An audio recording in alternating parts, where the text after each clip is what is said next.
சார்பில் முத்தமிழ் அறிஞர் டாக்டர் கலைஞர் அவர்களின் 102வது பிறந்தநாள் விழா மற்றும் நாடு போற்றும் 4 திராவிட மாடலின் அரசின் சாதனை விளக்க திருமணி கூட்டத்திற்கு வருகை தந்திருக்கும் இந்த கூட்டத்தை வரவேற்புரையாற்றி துவக்கி வைத்த லால்குடி நகர இளைஞரணி அமைப்பாளர் அன்பு தம்பி எஸ்.என். கோபி அவர்களே, என்னாலும் எமையாலும் மலைக்கோட்டை மாமன்னன் தலைமை தாங்கியிருக்கும் ஐயா கே.என். நேரு அவர்களே,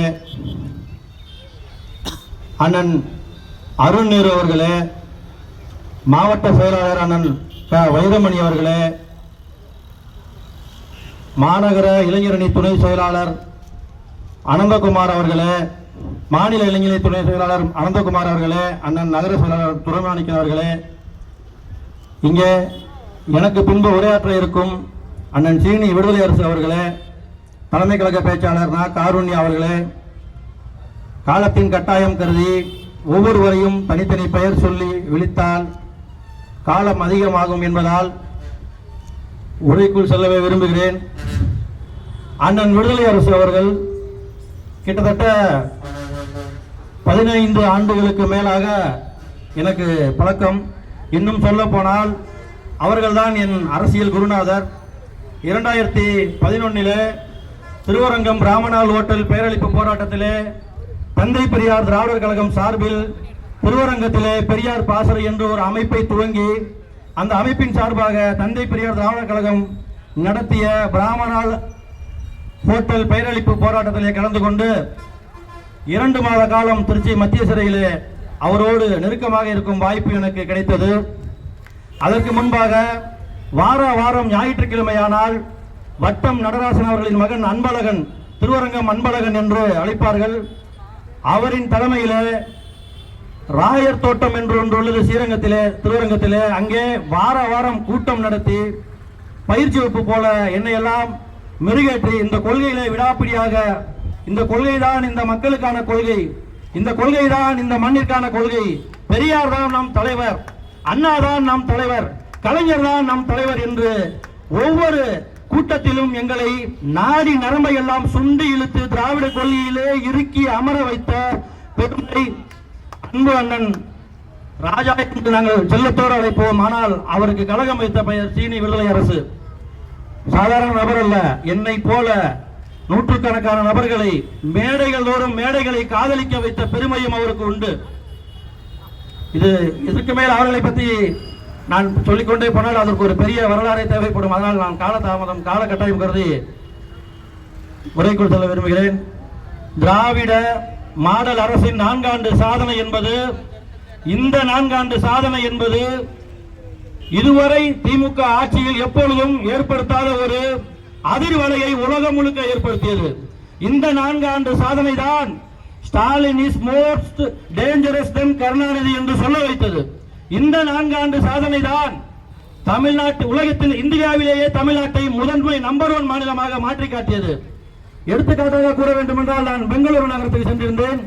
ஒசூரில் இருந்து இறங்கி அங்கே அத்திப்பள்ளி என்று அழைப்பார், அந்த ஊரில் இருந்து உள்ள ஒரு யூனிவர்சிட்டி பல்கலைக்கழக மாணவி ஒருவன் சேர்க்கைக்காக செல்கின்றேன். அப்பொழுது திரும்பி வரும் வழியில் அத்திப்பள்ளியில் இருந்து ஒசூருக்கு நான் வரும்பொழுது கர்நாடகா பஸ் வந்து நின்றது. அங்கே எனக்கு கன்னடம் தெரியாது என்று 4 கன்னட பெண்மணிகள் பேசிக்கொண்டார்கள். ಈ ಬಸ್ಸಲ್ಲಿ ಹೋಗಬೇಡ, ಈ ಬಸ್ಸಲ್ಲಿ ಹೋದರೆ ಕಾಸು ಇಸ್ಕೊಳ್ತಾರೆ, ஸ்டாலின் பஸ் பரத்த, ಆ பஸ்ஸಲ್ಲಿ ಹೋಗೋಣ, ಆ பஸ் ஃப்ரீ. நான் அப்படியே சிரிச்சேன். என்னடா இங்க நம்ம இப்ப உதாரணம் சொல்லணும்னா, ஸ்ரீரங்கம் அம்மா மண்டபத்துல இங்க இருந்து ஆந்திரா குஜராத்ல இருந்து வராங்க, வந்துட்டு டூரிஸ்ட் பஸ் எங்க நிப்பாட்டிட்டு அம்மா மண்டபத்துல இருந்து ஃப்ரீயா போய் இறங்கிறாங்க ராஜகோபுரத்துல. அண்ணனுக்கு தெரியும் நினைக்கிறேன், அன்பனுக்கு எல்லாம் தெரியும். ஆனா கர்நாடகாவில் நீங்க அப்படி போக முடியாது. நீங்க எல்லாம் பெண்மணி தானே, அங்கேயும் ஃப்ரீயா தானே கொடுத்துருக்காங்க அப்படின்னு நீங்க போனீங்கன்னா ஆதார் கார்டை காமிக்கணும், ஆதார் கார்டை காட்டணும். ஆதார் கார்டை காட்டினா தான் உங்களுக்கு அங்க உங்களுக்கு பஸ்ல இலவசமா பயணிக்க விடுவாங்க. அதே மாதிரி தான் இப்ப நம்ம தமிழ்நாடு அரசு அறிவித்த இதே மகளிர் உரிமை திட்டத்தை இப்ப எல்லா மாநிலத்திலையும் ஒரு மாநிலமா வேற வழியே இல்லாம அறிவிச்சுட்டு வர்றாங்க. ஏன்னா எல்லா மாநிலத்துக்கும் இதை வழிகாட்டினது இதே 4 ஆண்டு சாதனை படுத்த திராவிடர் மாடல் அரசு என்பதை மக்கள் உணர்ந்து கொள்ள வேண்டும். நேற்று மாநாட்டில் பார்த்திருப்பீங்க, முருகன் மாநாடு. இவங்க காலிச்சேரை நிரப்புறதுக்கெல்லாம் முருகன் ஒரு ஆள் மாட்டிக்கிட்டாரு போல. ஏட்டா நாங்க காலங்காலமா அளவு குத்தி அங்க இருந்து தோல்ல தேர மாட்டி அரோகரான மஞ்சள் துணியை கட்டிக்கிட்டு ஓடி நெருப்புல உருண்டு பிறண்டு அன்னைக்கெல்லாம் வராத பிஜேபி நாங்கள் முருகனை கையில் எடுத்து விட்டோம், இனி தமிழகத்தையும் கையில் எடுப்போம்.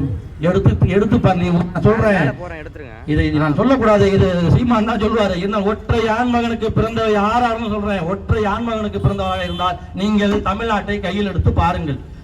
முருகனை கையில் எடுத்து விட்டோம், தமிழ்நாட்டை கையில் எடுத்து விட்டோம் என்று கொக்கரிக்கிறீர்களே, அதே மேடையில் மண்புழுவை போல உட்கார்ந்து இருக்கிறார்கள் அதிமுக அமைச்சர் கேடி ராஜேந்திர பாலாஜி முதல் எல்லோரும் அமர்ந்திருக்காங்க. பெரியாரையும் அண்ணாவையும் அவ்வளவு கேவலமாக கொச்சையாக பேசுகிறார்கள். அந்த மேடையில் ஒரு வார்த்தை கூட கண்டனம் இன்று வரை ஒரு முகநூல் பதிவு கூட விடவில்லை அவர்கள் எல்லாம். நான் கேட்கிறேன், சோரத்தான் திங்கிரியா நீ எல்லாம்? சோறுத்தான் திங்கிரியா வைத்துக்கு பெரியாரை அண்ணாவை அண்ணா திராவிட முன்னேற்ற கழகம் அமித்ஷா திராவிட முன்னேற்ற கழகமா மாறி போச்சுன்னு காமிக்கிறியா ஊருக்கெல்லாம்? இதெல்லாம் வெளிப்போட இருந்த மக்கள் பார்த்துக்கிட்டு இருக்காங்க. நீங்க நினைக்கலாம் நம்ம ஜெயிச்சிடலாம், மோடி நம்ம கூட வந்துட்டாரு, அமித்ஷா நம்ம கூட வந்துட்டாரு, நீ யார வேணாலும் கூட்டு வா, ஜேம்ஸ் பாண்டு பேட்மேன் எவன் வந்தாலும் சரி, இங்க திராவிட மாடல் மட்டும்தான் ஜெயிக்கும் என்று எனக்கு ஒரு மிகப்பெரிய ஒரு பெருமை என்னன்னா, நான் அவரோட மாணவன். ஆனா ஒரு மாணவனுக்கு ஆக சிறந்த பெருமை என்னன்னா, நான் பேசிக்கொண்டிருக்கிற மேடையிலேயே என்னுடைய ஆசிரியரும் பேச போகிறார் என்பதை விட எனக்கு பெருமை வேறொன்றும் கிடையாது.